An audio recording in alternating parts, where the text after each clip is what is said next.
Polythene আর propylene ব্যাগের বিকল্প দেখানো হবে। আর আমরা দোকান মালিক সমিতির সাথেও কথা বলেছি, ওনাদের সাথেও কথা বলেছি।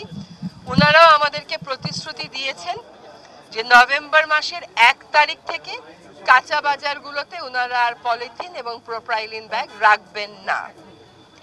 সেটারই অংশ হিসাবে আজকে বিজি ক্লিনের সহায়তায় তারা আমাদেরকে সাহায্য করছে যে আজকে এই মার্কেটে যত অপচনশীল পলিথিন এবং প্লাস্টিকের জিনিস আছে সেগুলো তারা আলাদা করে কালেক্ট করবে, সংগ্রহ করে এগুলো একটা বিনে ফেলাবে। সেই বিন থেকে এগুলো যারা প্রাথমিক পর্যায়ে রিসাইকেল করে বা পুনর্প্রক্রিয়াজাত করে তারা কালেক্ট করে নেবে। তো সুপারমার্কেট শুরু করে দেবে 1 তারিখ থেকে, ওখানে পলিথিন প্রোপাইলিন থাকবে না।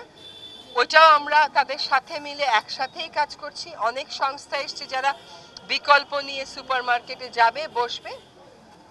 আর 1 তারিখ থেকে আমরা কাঁচা বাজারগুলোতে শুরু করব। এটার সচেতনতা তৈরি করার এবং কমিটমেন্টটা প্রত্যয়টা বাড়াবার কাজ হিসাবে আমরা কিছু ক্যাম্পেইন কার্যক্রম করছি, যার মধ্যে আমাদের আজকের এই কর্মসূচিটা অন্তর্ভুক্ত।